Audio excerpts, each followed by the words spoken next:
Hello and welcome to the 10-Minute Project Fix. My name is Gary Wills, I'm your host, and I'm also the founder of a recruitment company called Talent Today that is fast-tracking the recruitment process for the project delivery world.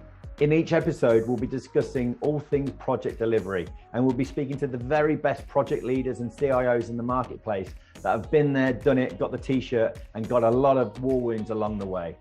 If you like what you hear from the podcast, please hit the like button, please subscribe to the channel, and please share or add a comment. So today we are joined by Scott Kormis, who is an experienced program director, program manager, who's worked on multiple transformational projects with the likes of Merlin Entertainment, Lloyds Bank, and London Stock Exchange. Scott, how are you today? I'm very, very well. Thank you, Gary, for having me. Much appreciated. Excellent. Okay. And how, at the moment, before we get going, how are you finding the job market? I think, Gary, these are one of these challenging times where companies just aren't sure about the future. There's a lot of change going on. There's elections in the UK this year, as well as the US, and companies are being very coy about how they spend their budgets. So it's a bit challenging. There's lots of roles out there, but there's lots of people on the sidelines looking for those roles. So it's competitive, and everybody's looking for a hand in glove fit for their role requirements. Absolutely. I think you've nailed that right on the head. Fantastic. So what's your top 3 tips you would say to someone to ensure that they've got the best possible chance of success in a project? Yeah, that's a really good one, Gary. Thanks for asking. I think you have to go backwards from the failure points of why projects don't work and figure out what those root causes are, and then go backwards and plan that into the beginning. So almost planning for failure. And a page out of the whole Lean Six Sigma playbook, which is near and dear to my heart, is get the scope and your objectives and the charter around what you're trying to achieve crystal clear. And that's your milestones, and don't have scope creep, because those are kind of the main things that take the project off track and derail it. Effective comms plans, which go into stakeholder management. And this is something that requires a lot of thought. And where companies go wrong is they think everybody's a stakeholder. And when you apply the RACI matrix to the whole thing, the responsible and accountable people, you can typically count on one hand, and those are your true stakeholders, and those are the people that you have to engage. And how do you engage them? You figure out how they want to be engaged. When you have your steercos and your opcos, don't call people out.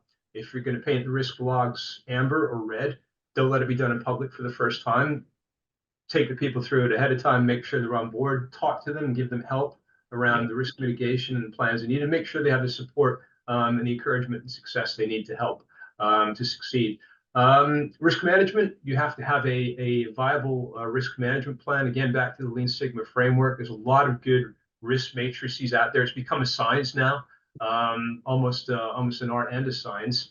I prefer the FMEA, which is a risk log that quantifies risk. Make sure you have it stack ranked. Make sure you look at the severity of the occurrence and detection, and you have to manage that aggressively. Most people will paint it statically. They'll do it at one point in time, put it on the shelf, and they go, "Gosh, that's done. We've done a risk log. Let's get going." It has to be part and parcel and fabric of your steer codes and op codes. It has to be kept fresh. It has to be kept validated and live and living and useful. And if you follow I think those 3 key points, you generally won't be too far off the beaten trail. Yeah. Excellent. And what's the first thing that springs to mind when you're trying to mitigate risk? Firstly, the important thing is to have your risk logs, and they have to be shared. It can't be done in isolation. So when you're creating your first draft of the risk of the program, it's more of a meeting. It's got to be socialized. You have to have everybody empty out their pockets and paint all the potential risks. And once you get everything out and you've got some deep thought and you've got the whole teams involved around what all the potential risks are, then you have to staircase those, from high to low, put them low, medium, and high. And then the high ones you have to apply some more lenses to.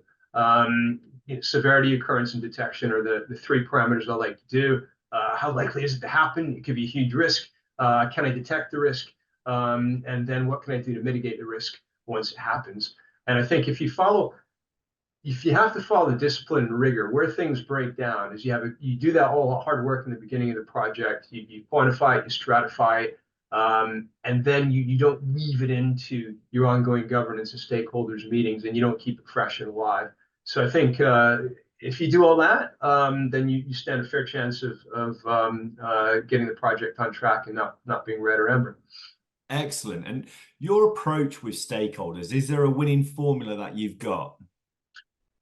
Yes, I think there most certainly is. If you do your BCG matrix, where you have strength of the stakeholder and whether they're with you or against you, on the project, and once you apply that kind of lens on top of the stakeholders, the upper right-hand quadrant where they're the champions, they're really on board and they really want to help you, and then you figure out where the detractors are, and you have to kind of leverage the champions against the detractors. But I think you have to go deeper than that. You have to figure out why they're detractors, right? Because nobody truly shows up to work and says, I'm going to be a detractor today. So there's reasons behind that. And you have to start building the relationships with those individuals. And you have to start unpicking the mystery and the Rubik's Cube as to why they're not for it. And in most cases, I've found they don't understand it fully. There's a perceived threat behind the change that could impact them in a way. And some of this is not really fully factual. It's their belief system. And so engaging them early on in the project, keeping them engaged, building a relationship with them is kind of key and part and parcel to it. So make sure that you know who your stakeholders are. If you do a RACI, the responsible and accountable people are only about a handful, and the rest aren't really stakeholders. They're important to the project, but they need to be treated differently than those key peoples. Yeah. Brilliant. Excellent overview there. Right. We've now hit a problem. So the project is failing. Maybe you've inherited the project, it's failing, or maybe there's just something which has gone wrong. So when that happens, how does it make you feel? Yeah, it's a great situation. We've all been there. Let's not pretend that we don't hit bumps in the road on projects. Every project has those, right? And it can hit morale. So it requires quite a lot of leadership and tenacity and resilience. And when things are at their worst, you need to be at your best. And so you need to figure out why it happened. What are the root causes that made it occur, right? It's going to impact your timeline, your cost, your budget. So you have to assess what problem has occurred and what it's going to do to your timeline, and then rebuild the entire project, break it again, tear it down to its constituent parts, see what the impact is, look at all the potential scenarios, and then rebuild your project plan, and then go back to management and leadership with the revised plan. And I think the mistake people make when that happens, they feel bad and then they overpromise and they want to do a compressed timeline to get it back on track, even though it's not realistic. Mm-hmm. So I think the key here is you have to have a realistic plan that you go back to leadership with and say, look, we've thought about this, we understand what happened, and we're now behind this new and revised plan, and it has to be realistic and thought out. Yeah, and I think if you do that, then that's the best you can do in any situation. Yeah. Yeah, and do you take it home with you as well? Like if something is, how that the personal side, how does it make you feel? Yeah, I mean, nobody likes to be on the amber or red side of a project or a failed project. So before the project fails, you need to have guardrails in place, and you need to have around that. Personally, I hate it. Failure is not an option. So I think how you prevent failure from occurring is you have to manage aggressively. You have to have your parameters around it, and you have to motivate your team. Even though personally you will feel horrible about the whole thing, you gotta have your game face on and your poker face, and you have to keep the team positive and motivated. And if you feel horrible about it, it's something you kind of have to bury and lead from your front, right? Yeah, definitely. So, right, okay. So we've got to now just overcome the issue, the solution. So, what steps do you put in place to get your project back on track and get it delivered on time? Yeah, absolutely. So it's always going to happen. You have to readjust, and most project plans are living. And when you uncover, and you should do this early in the project, as soon as you exceeded one of your guardrails, you exceed them into the amber and not into the red. So when the deviation starts to occur, you quickly have to figure out why and not let it drift. And when it does, deep dive, pull the team together, get to the bottom of it, understand the facts, and have a realistic, open, and honest discussion with the team around how to mitigate that. What's the impact of the project, and what can we do to fix the whole thing? I think if you do that, I think that the big thing in all of this, Gary, is you have to be open and honest. People tend to want to sugarcoat things and gold plate them, because no one likes to be put into that scenario where they're not performing as they should. Yeah. And I think if you have established trust within the team, it's okay to make mistakes. Things aren't going to go wrong. It's not how you fall down, it's how you get back up again. And you just have to breed that honesty within the team. And once you do that, then there tends to be no surprises. And then you're working effectively as a team rather than a group of individuals who are feeding off each other. And I think if you do that, then, teams are high performing and the project goes to plan in most cases. Excellent. Well, I'm pleased to say this is almost military-esque. I know, like your background, but yeah, you've made it on time, 9 minutes and 20 seconds. So you've got a bit of breathing space to spare. Thank you so much for that really good overview. To be fair, there were so many lessons I think that people can learn from on there. So now we're just gonna have a little bit of fun, really. I'll call it the 60-second countdown.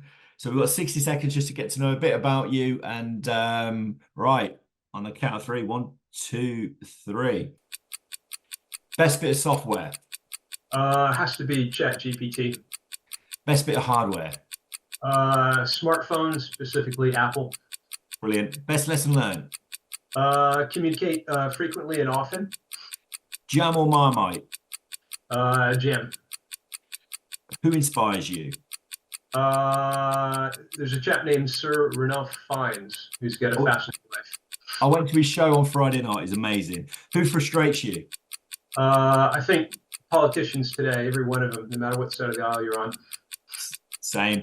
How do you keep mentally focused?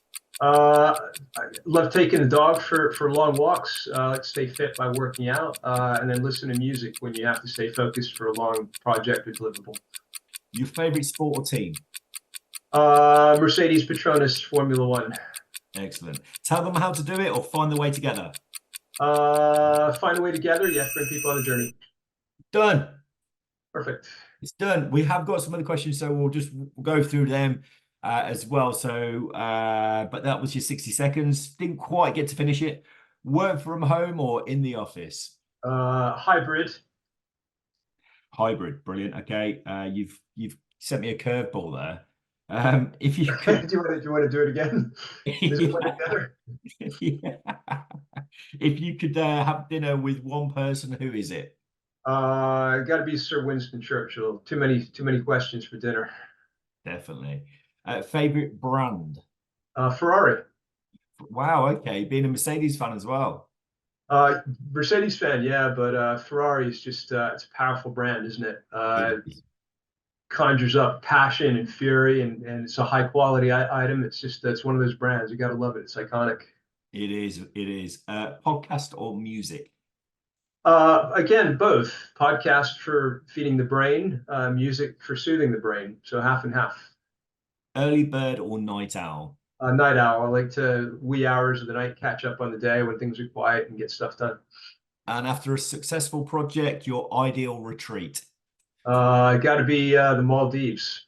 Wow. Okay. Some holiday. Yeah. Well, heaven on earth. Well, Scott, thank you so much for today. Please add your comments to this, what you learned, guys, from listening to this. Scott, you are available immediately as well. So if anybody is looking for a program director or program manager who's just focused on pure transformation, then please either reach out to myself or feel free to reach out to Scott directly, because he really is one of the best candidates in the market in his position at the moment. So Scott, I just want to say a massive thank you from myself. Cheers, Gary. It's an absolute pleasure working with you. Thank you for your time today. Brilliant. Okay, well, stay on the line, but thank you very much, Scott. Cheers. Cheers, Gary. All the best. Cheers. Bye-bye. Bye.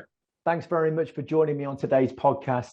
Remember, if you are looking to hire anybody within your project delivery teams, please do drop me a message at gary.wills@talenttoday.co.uk, or feel free just to drop me a direct message. Alternatively, if you are looking to be a guest speaker on the 10-minute project fix, I would love to hear from you. So please do drop me a message. Anyway, enjoy the rest of your day, and I look forward to seeing you on the next podcast. Thanks.